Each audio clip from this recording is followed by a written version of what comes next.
Perkenalkan, nama saya Dimas Joseph Thomas dari Program Studi Informatika Universitas Kristen Indonesia Maluku. Di saat ini saya akan menjelaskan materi tentang teknik informatika dan kalkulasi hingga komunikasi.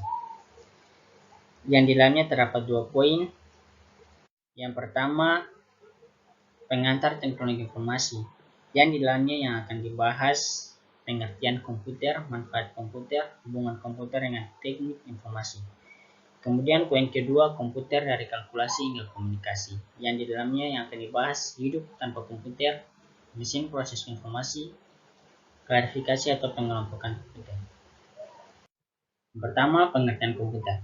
Komputer adalah serangkaian ataupun sekelompok mesin elektronik yang terdiri dari ribuan bahkan jutaan komponen yang dapat saling bekerja sama serta membentuk sebuah sistem kerja yang rapi dan teliti. Menurut Gleisner, tahun 1985, komputer adalah suatu alat elektronik yang mampu melakukan beberapa tugas, yaitu menerima input, memproses input sesuai dengan instruksi yang diberikan, menyimpan perintah-perintah dan hasil pengelolaannya, serta menyediakan output dalam bentuk informasi. Manfaat komputer. Manfaat komputer terdiri dari beberapa bidang. Yang pertama, bidang pendidikan, bidang industri, bidang ilmu dan teknologi, bidang pemerintahan, bidang kedokteran. Hubungan komputer dengan teknologi informasi. Dengan adanya dukungan teknologi informasi dan komunikasi, informasi dalam bentuk apapun dan untuk berbagai kepentingan dapat disebarluaskan dengan mudah, sehingga dapat dengan cepat mempengaruhi cara pandang dan gaya hidup budaya suatu bangsa.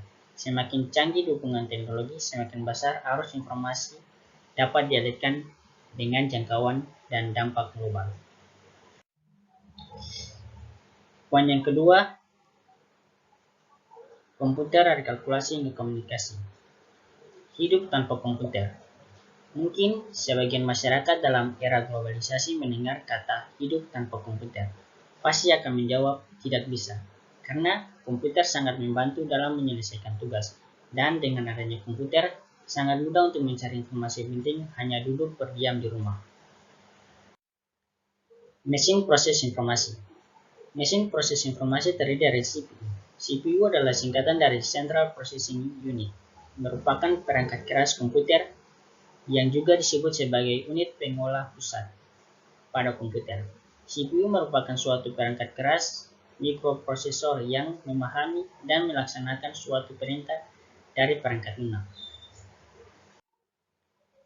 Pengelompokan komputer. Ada beberapa kelompok komputer sebagai berikut. Komputer berdasarkan data yang diolah. Ada 3 komputer, yaitu komputer analog. Komputer ini merupakan komputer yang digunakan untuk melakukan pengecekan data yang tidak berbentuk angka, karena data yang didapatkan adalah data yang bersifat gelombang. Komputer digital. Komputer ini merupakan komputer yang kebanyakan kita kenal. Data yang diterimanya adalah data yang sudah berupa data digital. Komputer hibrid merupakan komputer yang memiliki kemampuan dari komputer analog dan digital.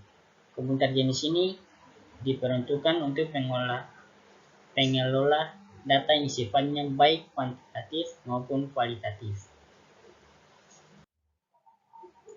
Pengelompokan komputer. Komputer berdasarkan penggunaannya. Ada 2 komputer, yaitu Special Purpose Computer. Komputer ini dirancang hanya untuk menyelesaikan suatu masalah tertentu. Biasanya software yang mengendalikan sudah tertanam pada sistem. General Purpose Computer. Komputer ini dibuat untuk keperluan secara umum, sehingga komputer tersebut dapat digunakan untuk mengerjakan berbagai pekerjaan sesuai dengan kemampuan dan user. Komputer berdasarkan prosesor komputer. Mainframe. Komputer yang prosesornya mempunyai kemampuan besar dan yang ditujukan untuk banyak pemakai. Personal komputer. Komputer yang ditujukan untuk satu pemakai dengan satu pemakaian program aplikasi saat tertentu. Klarifikasi komputer. Klarifikasi komputer terbagi menjadi 6, yaitu microcontroller, memiliki semua peralatan pokoknya sebagai sebuah komputer dalam satu chip. Peralatan tersebut adalah proses memori serta input-output. Microkomputer. Komputer ini khususnya digunakan untuk single as. Biasa disebut juga dengan komputer desktop atau komputer pribadi. Engineering workstation. Komputer ini digunakan untuk menjalankan aplikasi yang dipakai oleh para ahli teknik dalam melakukan perhitungan dan penyelesaian pekerjaan. Aplikasi yang digunakan lebih cenderung kepada software yang banyak melakukan perhitungan. Mini komputer. Komputer ini umumnya digunakan untuk banyak pemakai. Mainframe. Komputer jenis ini dapat melayani ratusan penggunaannya pada saat bersamaan. Superkomputer. Komputer ini merupakan komputer yang powerful yang ada. Aplikasi yang digunakan biasanya lebih cenderung untuk penelitian ilmiah. Sekian materi singkat dari saya. Terima kasih.